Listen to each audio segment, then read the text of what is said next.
যে রাস উৎসব, রাসলীলা, এই যে যেন তেন লীলা নয়। আমাদের পারমার্থিক যুগে আমরা যে পারমার্থিক সুখ ভোগ করি এরূপ রাসলীলা কিন্তু নয়। রাধে রাধে। অনেক জায়গায় বর্ণিত আছে রাসলীলা উচ্চারণ করা বা শ্রবণ করা বা দর্শন করা মহাপাপ। তার কারণ কি? তার কারণ এই রাসলীলা সম্পর্কে অনেকেরই ভ্রান্ত ধারণা বিরাজ করেন।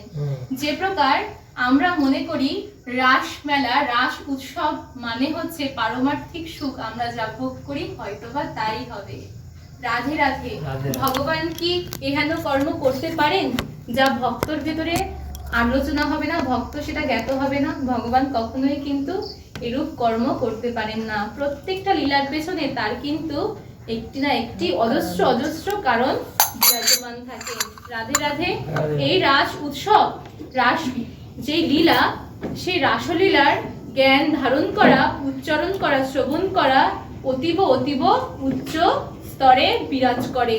এই রাস জানবো, চেষ্টা করব আমাদের এই পারমার্থিক জ্ঞান না দিয়ে ঐশ্বরিক এবং তাত্ত্বিক জ্ঞান দিয়ে তা গ্রহণ করার।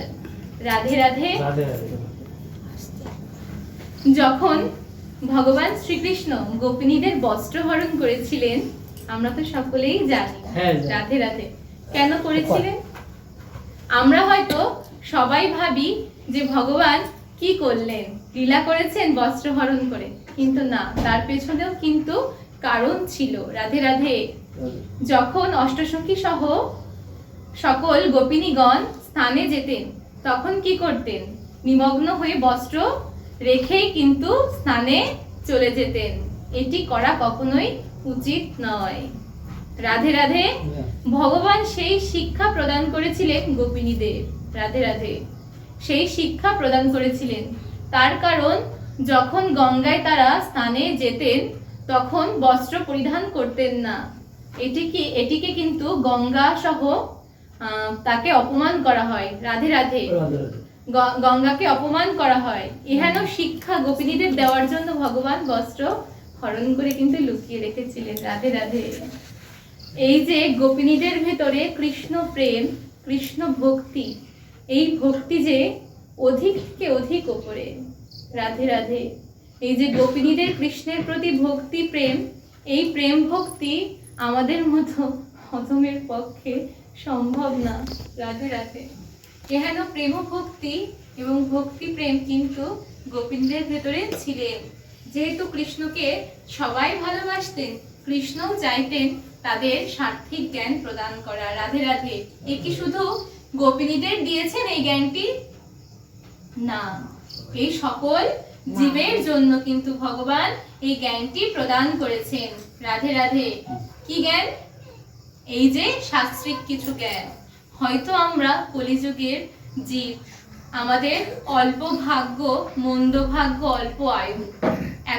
শ্রীতবাণী শ্রীমদ্ ভগবদ গীতায় উচ্চারণ করে গেছেন। উপলক্ষ ছিল শুধুমাত্র অর্জুন নয়, উপলক্ষ ছিলাম আমরা সকলে। এই আমরা জীব জগতের সকলে কিন্তু উপলক্ষ। শুধু বলে গেছে কাকে? অর্জুনকে। শুধু অর্জুন কিন্তু তার ভেতরে বর্তায় না। আমাদের মতো প্রত্যেকটা জীবের জন্য ভগবান এই জ্ঞান প্রদান করে গেছেন। ভগবানের প্রত্যেকটি লীলা আমাদের জীবনের এক একটা অংশকে কিভাবে পরিচালনা করতে হবে সেই দিকগুলোই কিন্তু নিদর্শন করে গেছে। রাধে রাধে। এই যে কৃষ্ণ ভক্তি, প্রেম ভক্তি কতটা ঊর্ধ্বে গেলে গোপিনীগণ কৃষ্ণর প্রেমে মাতোয়ারা ছিলেন, কৃষ্ণ ভক্তিতে মাতোয়ারা ছিলেন, আজকের এই রাস পূর্ণিমা রাসলীলা শ্রবণ করলে আপনারা বুঝতে পারবেন। রাধে রাধে। কি হলো মা? যখন ভগবান বস্ত্র হরণ করলেন তখন কিন্তু গোপিনীরা ভগবানের কাছে হাত জোড় করে বলছিলেন বস্ত্র ফিরিয়ে দেওয়ার জন্য। রাধে রাধে। যখন সকল গোপিনীগণ তাদের কর্মফল ভোগ করলেন এবং বুঝতে পারলেন তখন কিন্তু ভগবানের কাছে ক্ষমা প্রার্থনা চাওয়া মাত্র ভগবান কিন্তু ক্ষমা করে দেন। রাধে রাধে। প্রত্যেকের বস্ত্র কিন্তু পরিত্রাণ করে দেন, প্রত্যেকের বস্ত্র আবার ফিরিয়ে দিয়ে দেন ভগবান। তারপর কি হলো? এই যে কৃষ্ণ ভক্তি, কৃষ্ণকে পাওয়ার রাস উৎসবেও আমরা আসব। একটু ছোট্ট করে বলি।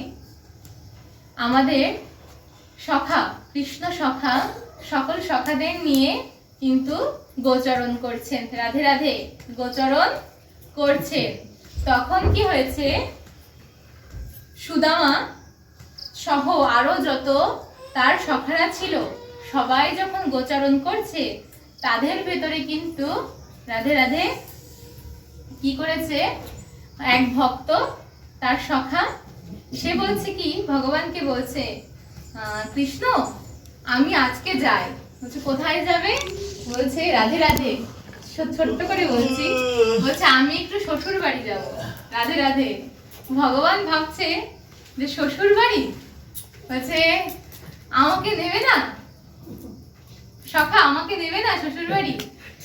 এবার সখা বলছে ভগবানকে, বলছে কৃষ্ণ তোমাকে নেব, কিন্তু শ্বশুর বাড়ি তো আমার শ্বশুর বাড়ি, আমাকে যেতে হবে আমার গৃহবধূকে আনতে। রাধে রাধে। তখন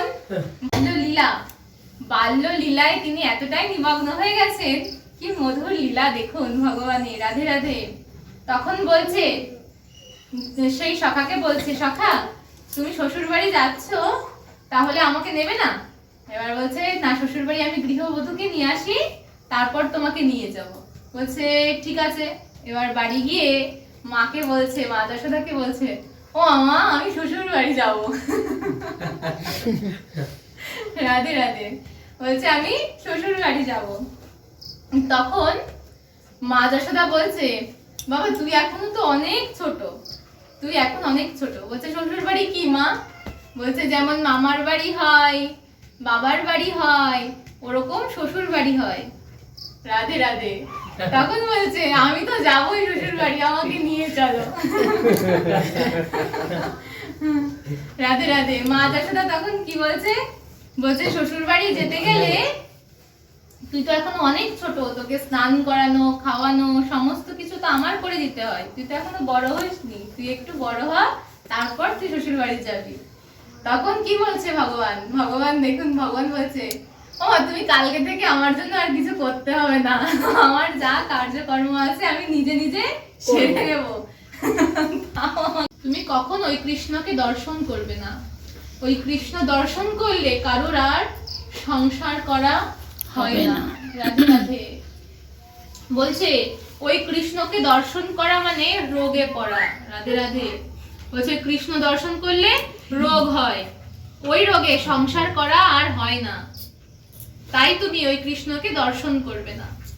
মাধবী ভাবছে ঠিক আছে, মার আদেশ, মা যখন বলেছে আমি কখনোই কৃষ্ণকে দর্শন করব না। গেছে সখার সঙ্গে শ্বশুর বাড়ি ব্রজাঙ্গনে।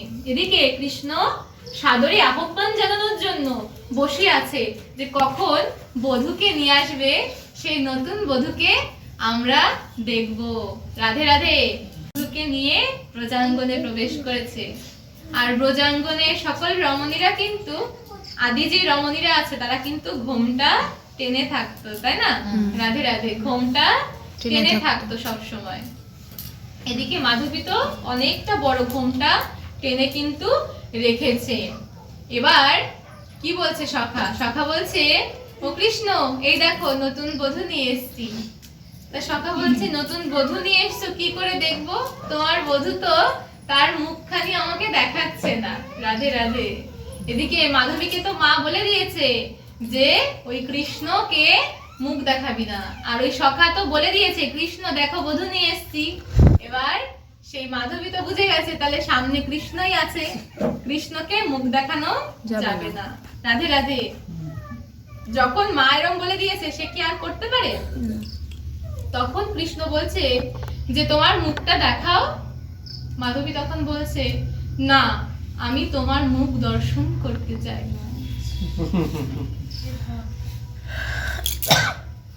যখন কৃষ্ণকে বলেছে যে আমি তোমার মুখ দর্শন করতে চাই না, তখন কিন্তু অধিক থেকে অধিক আঘাত কিন্তু ভগবান পেয়েছে। রাধে রাধে। এই মুখ দর্শন না করলে সকল ব্রজবাসীদের প্রভাত হতো না।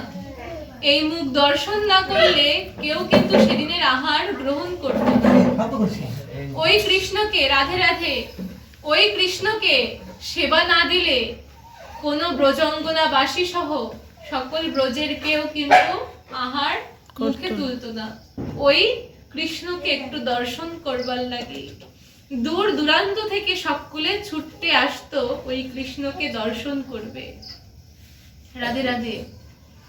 ব্রহ্মা বিষ্ণু মহেশ্বর সহ সকল দেব দেবতাগণও কিন্তু ছদ্মবেশে আসতো ভগবানের এরূপ মহিমান্বিত মুখশ্রী কিন্তু দেখার জন্য। আর মাধবী বলছে কিনা তোমার ওই মুখ আমি দর্শন করতে চাই না। ভগবান খুব কষ্ট পেয়েছে। সখা শুনে বলছে তুমি এ কি বলছো মাধবী? ও তো আমার সখা, আমার প্রাণপ্রিয় সখা কৃষ্ণ।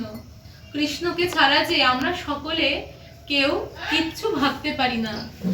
রাধে রাধে। ভগবান কষ্ট পেয়ে তখন কি বলছে জানেন? তখন মাধবীকে বলছে, মাধবী এই মুখ তুমি আজকে দর্শন করলে না, এমন একদিন আসবে এই মুখ দর্শন করবার জন্য তুমি উতলা হয়ে উঠবে। রাধে রাধে। ছটফট করবে, কিন্তু এই মুখ তুমি দর্শন করতে পারবে না। রাধে রাধে। ভগবান বলে কিন্তু কষ্ট পেয়ে চলে গেছেন। রাধে রাধে। এরূপ করে কিছুদিন যেতে না যেতে মাধবী কিন্তু বুঝতে পারছে ওই ব্রজাঙ্গনের অধীশ্বর কিন্তু কৃষ্ণ। রাধে রাধে। যখন সব গোপিনীদের সঙ্গে মেশে মাধবী সবার মুখের এই আলোচনা, এই জানিস তো আজকে কৃষ্ণ কিন্তু পীতবস্ত্র পরিধান করেছে। রাধে রাধে। এই জানিস তো আজকে কৃষ্ণর মাথায় কিন্তু নতুন একটা ময়ূর পুচ্ছ উঠেছে। এই জানিস আজকে কৃষ্ণর চোখ দুটি দেখে এত ভালো লাগছিল। যেখানে যায় শুধু কৃষ্ণকে নিয়ে আলোচনা। রাধে রাধে। যেখানে যায়, এদিকে শাশুড়ি রান্না করে বলে এটা আমার কৃষ্ণ খেতে পছন্দ করে। যেখানে যাচ্ছে মাধবী শুধু কৃষ্ণ কৃষ্ণ আর কৃষ্ণ। ব্রজাঙ্গনে কৃষ্ণ কৃষ্ণ ছাড়া আর যেন কিচ্ছু নেই। যতবার কৃষ্ণ নাম শোনে মাধবীর মনে কিন্তু ততবার খটকা লেগে ওঠে। এত সুন্দর কৃষ্ণ, সবাই এত পছন্দ করে, তাকে আমি দর্শন করতে পারলাম না। আমার মা কেন বললো আমাকে যেন আমি দর্শন না করি? আমার যে দর্শন করতে ভীষণ ইচ্ছা যাচ্ছে। রাধে রাধে। মাধবীর ভেতরে কিন্তু ইচ্ছা জাগছে কৃষ্ণকে দর্শন করবার। তখন মাধবী ভাবছে আর মনে মনে কষ্ট পাচ্ছে যে এরূপ সুশৃঙ্খল মুখ যাকে সবাই পছন্দ করে, আমার মতো অভাগী তাকে একটু দর্শন করতে পারবো না? সারাটা জীবন কি আমার তাকে দর্শন ছাড়া সবার মুখে শুনে শুনে আমি কষ্ট পাবো? রাধে রাধে। চিন্তন করতে করতে কিন্তু সারা রাত কৃষ্ণ কৃষ্ণ কৃষ্ণ কৃষ্ণ চিন্তন করেছেন মাধবী। সারা রাত চিন্তন করতে করতে ঘুমিয়েছে। রাধে রাধে। গঙ্গায় যায় জল আনতে সকালে, সব ব্রজাঙ্গনা সবার সঙ্গে জল আনতে যায়। ওই দিন কিন্তু মাধবী একটু বেশি প্রভাতে উঠে গেছে। উঠে গিয়ে একা একাই কলস নিয়ে গেছে গঙ্গার ধারে জল আনতে। রাধে রাধে। কি হয়, সকল ব্রজাঙ্গনাগণ এসে মাধবীকে ডেকে নিয়ে একসঙ্গে যায় জল আনতে। ওদিন আর কেউ আসছে না দেখে উনি একা একাই কলসি নিয়ে গেছেন জল আনতে। রাধে রাধে। জল আনতে গেছে সুন্দর করে, কিন্তু কলসে জল ভরছে আর ওই জলের ভেতরও গঙ্গার ভেতরও কৃষ্ণ কৃষ্ণ কৃষ্ণ কৃষ্ণ করছে। রাধে রাধে। কৃষ্ণ দর্শন করেনি, শুধু কৃষ্ণর নাম নিয়েই তার ভেতরে ভক্তি জাগ্রত হয়েছে। যেই ভক্তিতে সর্বদাই কিন্তু কৃষ্ণ চিন্তন, কৃষ্ণ ধ্যান, কৃষ্ণ জ্ঞান কিন্তু সে করে নিয়েছে। এই যে ভক্তি, এই ভক্তির ডোরেই যে কৃষ্ণ বাধা পড়ে যায় মা। ভগবান তো বলে আমি ভক্তের হাতের প্রেম ডোরি, যেভাবে ঘুরাই ভক্ত আমি সেইভাবেই ঘুরি। রাধে রাধে। ভগবান তো এই জন্যই বলেছেন যে যথামাং প্রপদন্তি তাং তথৈব ভজামহং মম বর্তনু বর্তুন্তে মনুষ্য পার্থ সর্বস্ব। যেই ভক্ত আমাকে যেইভাবে উপাসনা করেন আমি সেই ভক্তকে সেইভাবেই আশীর্বাদ করি। রাধে রাধে। এই ভক্তর মনে যে এইরূপ বাসনা জেগেছে, ভগবান কি আর চুপ করে থাকবে? ভগবান আর চুপ করে নেই। কলসি নিয়ে মাধবী জল ভরে পেছনে ঘুরতে গেছে, আর কিন্তু কলস মাথায় নিতে পারছে না, একা একা। রাধে রাধে, এদিকে কেউ তো তার সঙ্গে নেই, কলসি নিয়ে মাথায় তুলতে পারছে না। তখন কি করছে, তখন বলছে, ও ব্রজাঙ্গনাগণ, কেউ কি আছো, আমাকে একটু কলসিটা মাথায় তুলে দেবে। রাধে রাধে, কৃষ্ণ কিন্তু সেখানে উপস্থিত। রাধে রাধে। ভক্ত ডেকেছে, ভগবান আসবে না? অবশ্যই ভগবান আসবে। তখন কিন্তু কৃষ্ণ চলে এসেছে। রাধে রাধে। মাধবী কলসিটা উঁচু করেছে, কৃষ্ণ মাথায় তুলে দেবে। রাধে রাধে। মাধবী জানে না যে স্বয়ং কৃষ্ণ এসেছে। কি করেছে, করেছে কি ভগবান, কলসিটা নিয়ে একটু উঁচু করেছে। উঁচু করে যখন ধরেছে, তখন তো ওই ঘোমটা এরকম করতে হবে, মাথাটা একটু উঁচু করতে হবে, নালে তো মাথায় নেওয়া যাবে না। তখন কি করেছে মাধবী, একটু মাথা উঁচু করেছে, উঁচু করেই ভগবানের মুখ দর্শন করেছে। রাধে রাধে।